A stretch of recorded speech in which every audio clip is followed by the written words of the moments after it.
Hey guys, welcome to the Cripple Power Podcast. This is Mark and Nathan, your lovely hosts. This is our pilot episode, or like our starter episode for the podcast. We hope to try and put these out at least weekly. A little something about me to get us started is I am 28 years old from Champlin, Minnesota, the youngest of 5 kids. The disability, I guess, if you will, that I have is cerebral palsy. It's a form of brain damage that occurs shortly before or during like the birthing process as a result of hypoxia or lack of oxygen to the brain. In my case, it really only affects the lower part of the body, my lower extremities, sometimes making like standing and walking a little difficult. But other than that, I function much like your average person. It doesn't really do much to hinder my daily life. It's just something that does sometimes create a little bit of a challenge to overcome. But that is a little bit to start or like introduce me. I'll turn it over to my pal Nathan here, who's gonna take over and just kind of give you a little about himself. Yeah, thanks, Mark. Yeah, my name's Nathan Gottstruck. I've known Mark since elementary school. I met him in like 4th grade, I want to say. We've been goofing around ever since then. A little about me. I am also from Champlin. I am 28 years old. I have muscular dystrophy, which basically I like to tell people, just to make it easy, I'm basically paralyzed from the neck down, but I can use my arms to like use controllers or video games. I mean, Google Voice really helps now that I've actually gotten a better phone thanks to Mark here. I mean, the phone he replaced was from, I want to say 2010, just dying here. But yeah, that's a little about me. I use like an electric wheelchair to drive around and stuff like that. I mean, I sometimes when I have to go in public, like at the state fair, I like to think of it as like traffic to overcome, like weaving in and out of the bodies of people and whatnot. But yeah, I guess, should we just go into what the podcast is about then? Yeah, I say let's dive right in. So the goal of the podcast, or rather the brand overall, that we like to achieve is, it sounds really childish, but like a little catchphrase Nathan and I came up with as kids is Cripple Power. Cripple Power. Yes. Cripple Power. And we did that as kind of a joke to start, but it's become kind of a mantra of ours, in that in life we don't want our impairments or our difficulties to define us or define who we are or what we could be. And we actually recently just got the idea to turn it into a whole brand. So this will be one of several like podcasts that we're doing. I've started a cooking tutorial, so you'll see on our YouTube channel my cooking videos, our podcasts. I do a lot of crafts of my own, like candle making, soap making, and other like home-based crafts. I've gotten Nathan into some of that with me. He's definitely quite the cook. And I'm hoping to start up with, I found a few video games that I'm still able to play that I was hoping to make gameplay videos of, if that's something people are interested in as well. But yeah, we're hoping to see the brand. Like I was telling Mark that I want to see it like the town square in New York with all the TV cameras everywhere, all like the TVs and stuff saying Cripple Power, and just to see the brand and like just to see it out there because it is quite it's a lifestyle too, or like just something funny that helped, like me at least, like find a way to giggle at my own situation and whatnot. But yeah. Well, yeah, we know that spots on, like, say, Good Morning America or the Megatron in Times Square, kind of lofty goals, but we are willing to do really anything to get there. Yeah. We decided we're going to do our crafts, like our soaps and our candles. We decided we're even going to try and launch a merch line here shortly of, the whole thing, like T-shirts, mugs, bottles. Or if you guys, as the viewers, have any special requests, we can try and accommodate those. In pretty short order here, hopefully in the next couple weeks, we also plan to launch a Patreon within the first couple months to the first year or so, depending on the demand and how well that goes.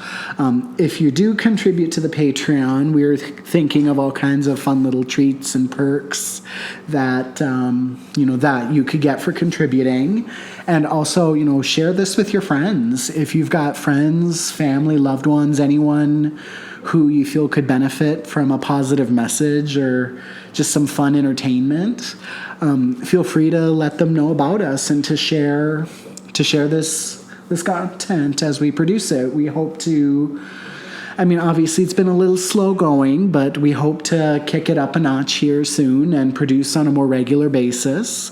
And it'll be fun just taking this journey with you guys and seeing how we can all evolve and grow together and see where this goes. Yeah, I'm definitely excited myself too. Can tell you're excited, Mark. To just if anyone, just what I'm sure what we're talking about is gonna make you laugh at least once a little bit while we're talking about this stuff. But if anyone is out there that wants a positive message, I know we can both help with that and just share our life stories with you guys. And at least I know I have some goofy moments myself that I can share. Yeah, it's pretty fun. So our first podcast here is, as you can probably tell, is a little laid back. We've got it structured in like a list of topics we want to cover, but we're not going too serious with it. Yeah. It's just a laid back, meet and greet, easy. Yeah. Kind of going. Yeah, like for example, the next thing we thought we'd introduce, or like the next thing we'd talk about, is just some favorite things about us, just so you guys as the viewers can get to know us more. For example, some of my favorite things would be swimming, just being with friends. I do like to go outside and be just out in the sun, maybe stargazing at night, look at the moon. I've thought about, this spring, because we have a courtyard that we can go sit in, maybe invest in like a simple little telescope and see what we can find out there. And then we live near a venue that does an event on Thursdays in the summer called Music in the Park. We've both done that in the past. It's always nice. And greatly enjoyed it. And so hopefully we can do a little bit more of that this year as well. Yeah, and then, that's always fun going to music. That's kind of the point of, or the reason I love living where we live is just, it's where the music is. But a few of my favorite things, I'm a gamer. I've played video games since like middle school. I was go to school, do my homework as fast as possible, play video games. So like anything video game, I'm usually there for. I like Marvel movies. Like if I had to pick between Marvel and DC, I'd go Marvel. I like cars, which ironic is my electric wheelchair costs about as much as a car. But I like cars. Like I have a bunch of racing games I would play, and always wanted to be. Every little kid's dream, I want to be a NASCAR driver. Like that's me. Yeah, and just looking like going off of the list here. That's probably how at least I myself find myself wanting to format it that way, where I need something just to look at when I'm talking. Otherwise, I'll lose my train of thought here.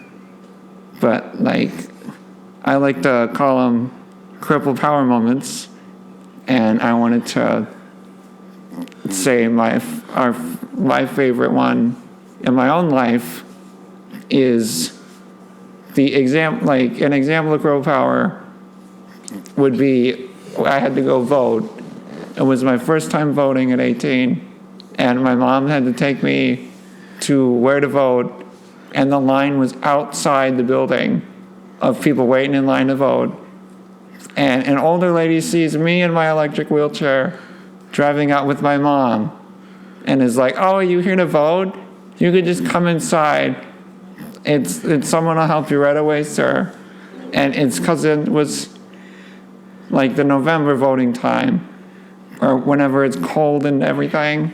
So she must have thought, "Oh, this poor guy in a wheelchair, let's get him the help he needs quickly." So we got the budget in front of everybody and go to vote. And as we're leaving, I was laughing, and my mom was freaking out, what is so funny? And I was like, that was the example of Cripple Power. And so can even ask my mom. I told her as that happened, I was like, yeah, it's Cripple Power. I love that moment too, because if you recall, Nathan, for at least a part of that moment, yeah. I too got to play a part. Oh my God, I forgot you were there. Yes, I was. You were working them. Yes, reason being, it was our senior year. This is back in 2012, y'all, the fall of 2012. Nathan, of course, at the time was old enough to vote. I, unfortunately, was not. He is a November birthday. I'm a March birthday. Hey, birthday month. Yeah, birthday month, yeah. Yeah. No, but he was at the polling place at the Champlain Ice Arena. I was there working, actually, as a student election judge. And so someone had brought him in to us and was like, so this gentleman needs to be checked in and given a ballot. And of course, like you said, we did. Well, he got to kind of jump the line and kind of skip all that Michigas. There were certain parts of the process that we did have to modify, of course, given, some of his limitations. So it was myself and another judge. And there's a whole reason of semantics behind that we could discuss in a future episode if you guys want. But yeah, so it was me and another judge who had assisted him in filling out his ballot, explaining kind of how the process works. I think we even did a same-day registration for you because I don't think you had been registered yet. Yeah, it was all new. But yeah, we'd gotten him registered, explained the process of filling out the ballot, and then actually got to help him there actually get it into the ballot box itself.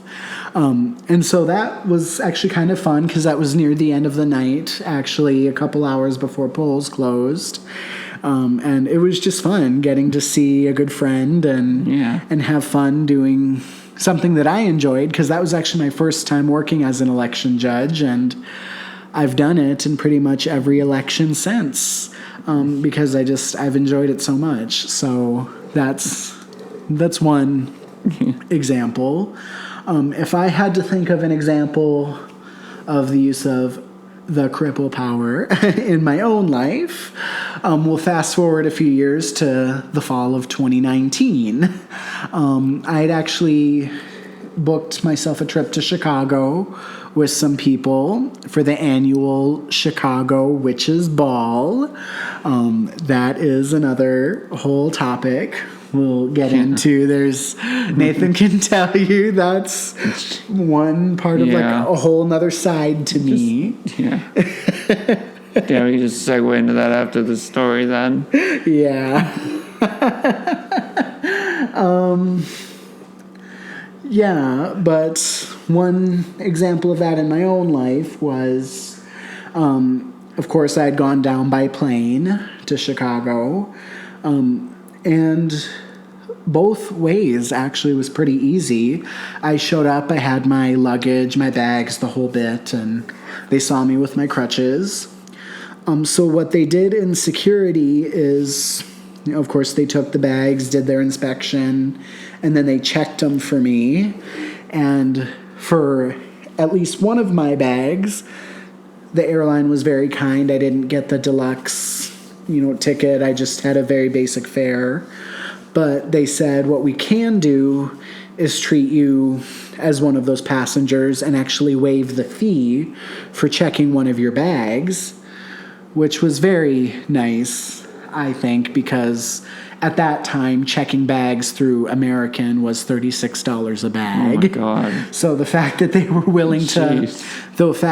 willing to process one of my bags as a carry-on and then waive the fee for the other one was very nice, because then I didn't have to pay checking fees. But they modified the security process for me so I didn't have to go through the machine, that you have to pass through. They just said, why don't you just stand right here? And they used a wand to kind of like hand scan me, as opposed to making me stand in the big machine. And because I didn't have the balance to sit in there, because at Minneapolis anyway, they have, what you do is you stand in a machine with your arms above your head while this magnetic arm like rotates around you, and that's how they do the body scan. And I didn't have the balance for that, so they allowed me to skip that part and just do the body scan another way. And then they also arranged for American to have somebody meet me at the security checkpoint with a wheelchair to bring me to my gate. I got priority boarding. And then... Shout out to American Airlines. Thank you. Sponsor us. Much appreciated if you do.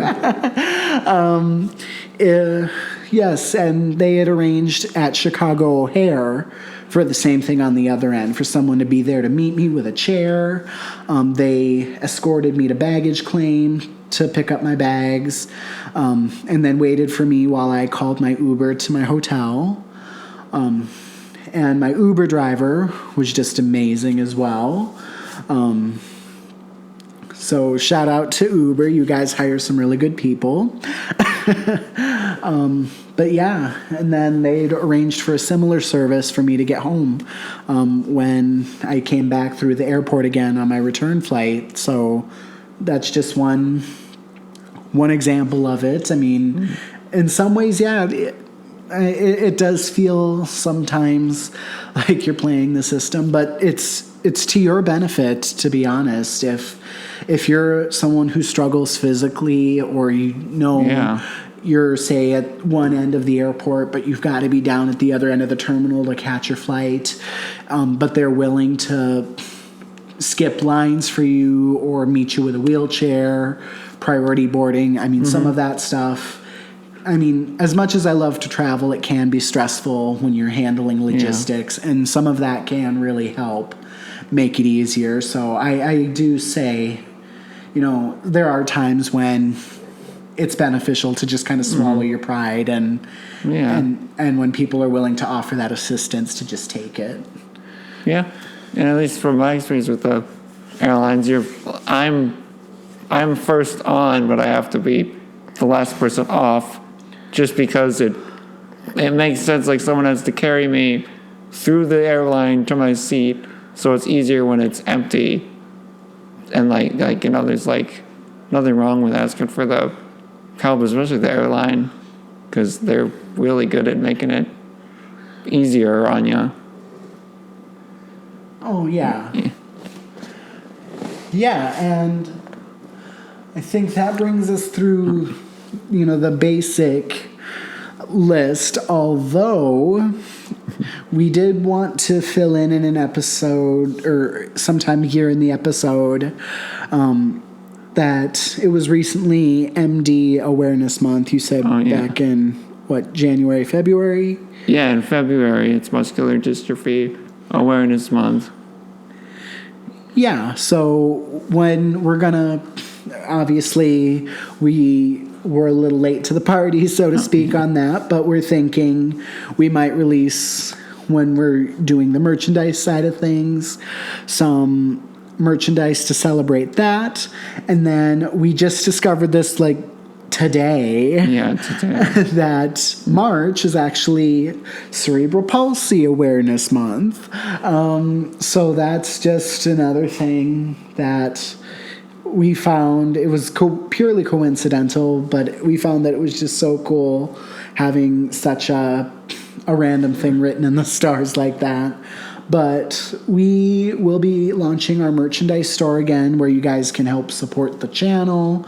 Again, use the merch as, well, yeah, we'll be real, free advertisement helping us get the word out there. Right, yeah.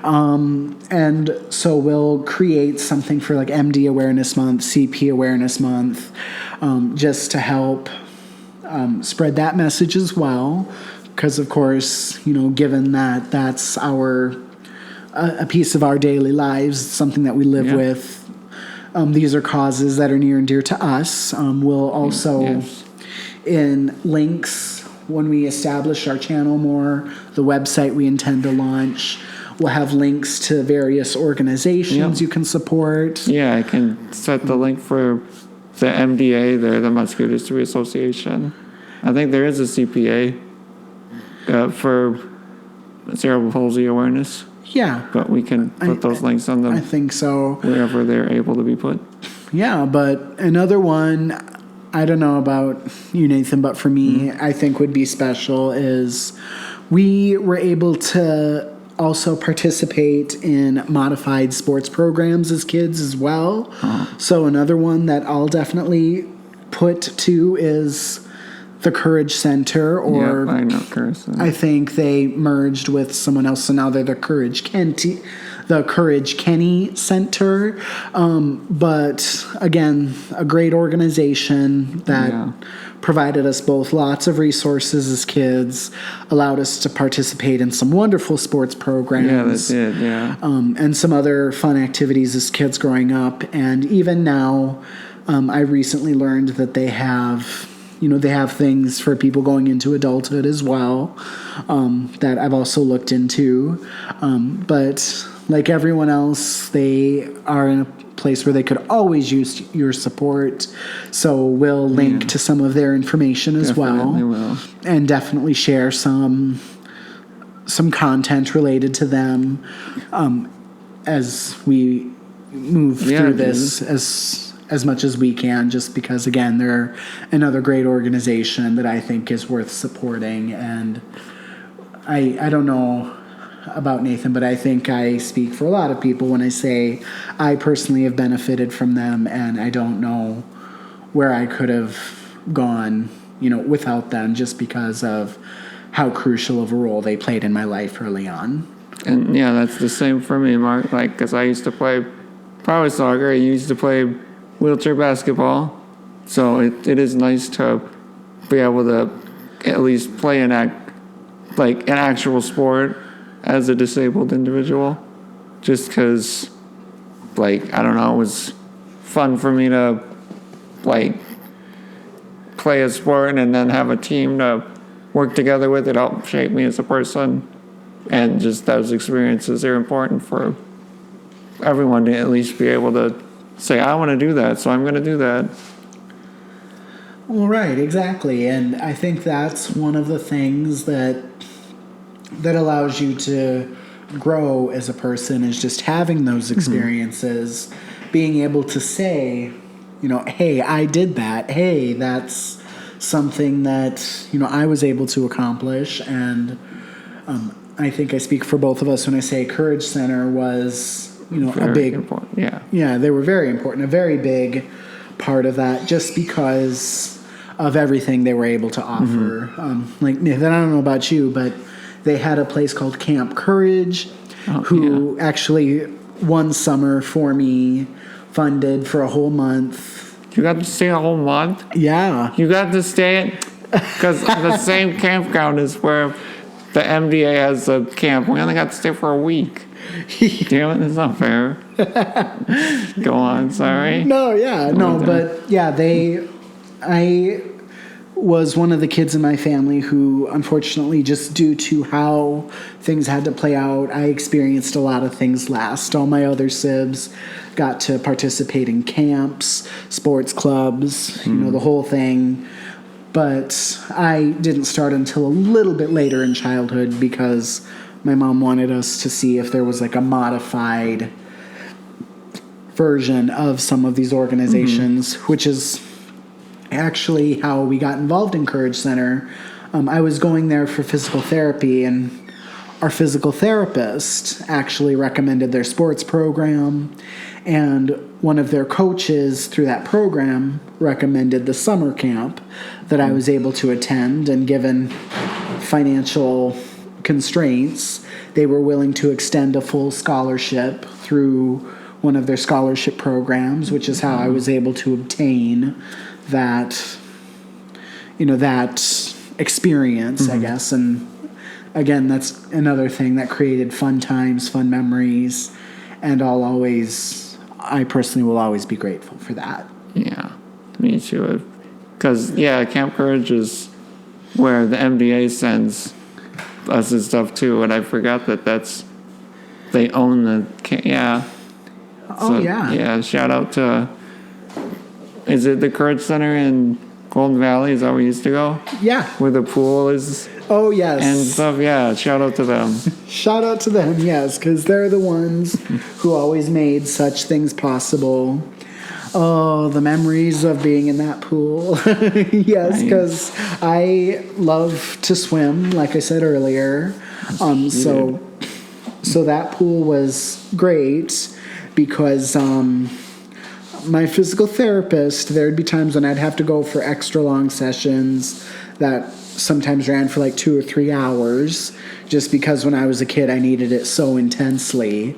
But my therapist would be like, if you can be good and stay on task and do your things, what we can do is we can start here, and then the rest of your therapy session could be done in the pool, where you can do a few modified exercises I have there, and then just have a little time to yourself for a little bit of free swim, when we're done. And so that was kind of the reward, was work a little bit now, have some fun time later, and it always meant it was just a really fun time because, again, I met people there, made connections, got to have fun doing kid stuff and just being a kid, while still also at the same time engaging in some important activities that really helped with me obtaining certain goals for my overall health and well-being that needed to be met. And I think that's another thing I like about the Courage Center. And then another facility we can talk about is Gillette. Yeah, Gillette Children's. They're the best. Again, both organizations essentially specialize in kids with special needs, like what Nathan and I have, and both places they don't just keep you healthy and focus on the health stuff. They focus on you as an individual and try to tailor as much of your health plan as they can around interests or things that engage you. And they try to engage in care of more of mind and spirit as well as just the physical things that bring you in. So I think that's another thing about both organizations I've always really liked. Yeah, and going off of Gillette, like they have specialty doctors that, like I see a neuromuscular person who's they give you a team of doctors that all specialize in the disability, where I've been to other places that the doctors just don't know as much because they don't specialize in certain things. But yeah, it's a whole other thing. Just shout out to Gillette Children's. It's like Gillette Children's Specialty Healthcare is the full name, but we can add links or whatnot. Just Yeah, we certainly can. The Gillette is another one. They're constantly doing all kinds of fundraisers, raffles, other fun stuff. And they're always looking for donors and sponsors. Because again, while they provide excellent care, they're top-notch people.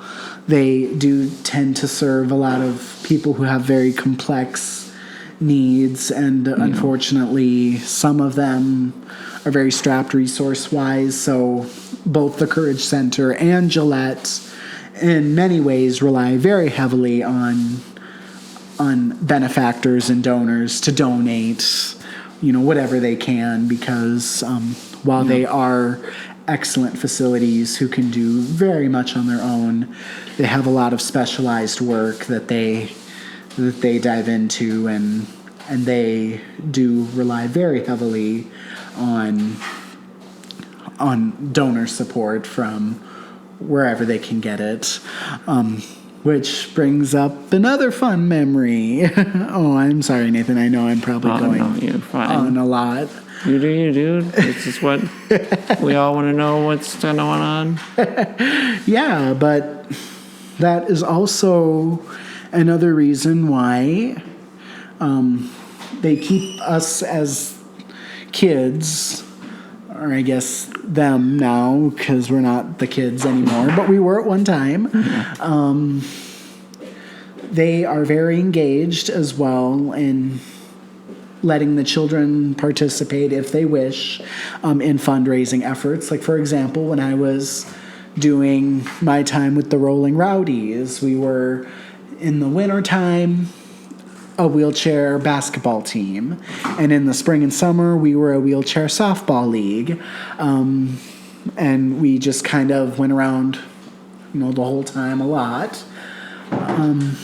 But again, our team, we had minimal fees for the players, and the Courage Center kept our program going, again, solely on those donations. I know I keep kind of circling back to that big term or that word, but it's the truth. Unfortunately, with people with complexities such as ours, private donations and charity, wherever it can be raised, when it comes to organizations like this, is part of how it is a big part of how it keeps going.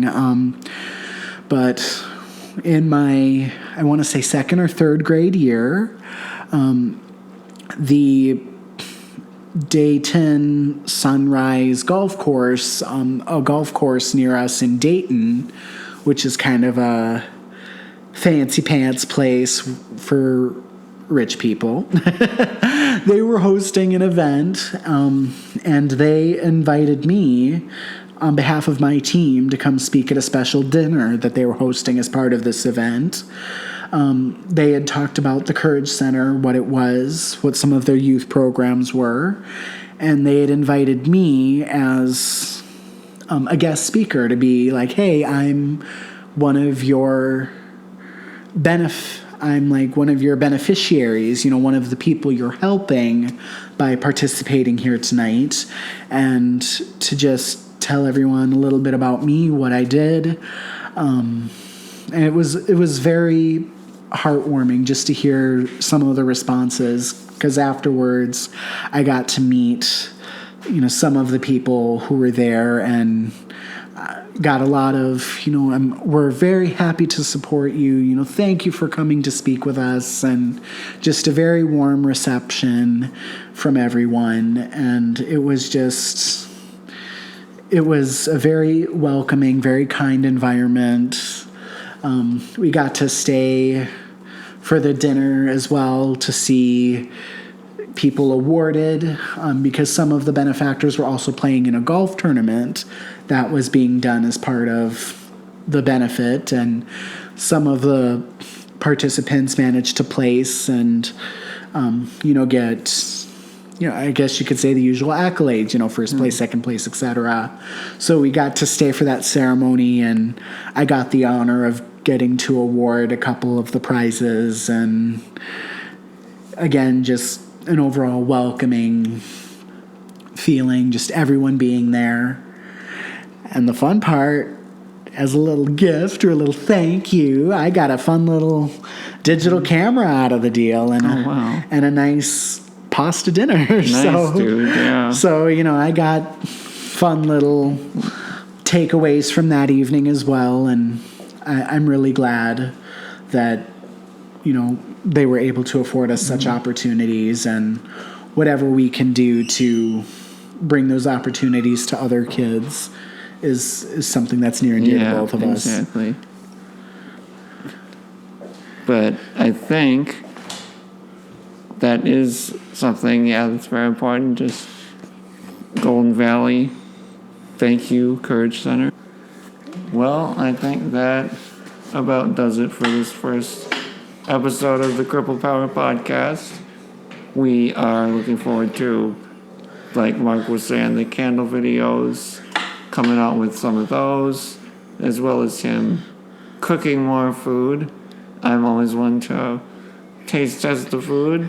If you want to make it, go for it. So I'm excited to see what Mark cooks next, and hoping to open up more to you guys and just really talk about the life of someone who's disabled and the struggles, and like to bring awareness to those who are disabled. Like, don't be afraid to like ask your government a little bit. They help. So take what you can get, and I'll hand it off to Mark to go from there. Well, thank you so much for a marvelous outro, Nathan. As Nathan said, we've got plenty of videos coming up. We've got the candle video. We're going to show you the first few candles that we're making with a fresh new kit that's recently come in, and this will be the first of many. We hope to make a whole line that we hope you guys will partake in. Cripple Power candles. Oh, hells yeah. Yeah, we're going to launch a shop for the candles as well as other goods and things that we home make, and then of course our merch store. Patrons who donate to the Patreon, that will be launching here shortly. You'll also receive an announcement for that. You'll get some fun little first dibs and incentives for wanting to support our efforts there. And it'll just be fun putting out those videos. You can hope to see something from us at least once a week. We hope to plan at least the podcast, hopefully more with the cooking videos and the crafting videos, but you can definitely expect at least the podcast, and a whole breadth of topics and a whole variety of things. Thank you guys so much for listening. Thank you so much for the love and support, and blessed be. We will see you soon.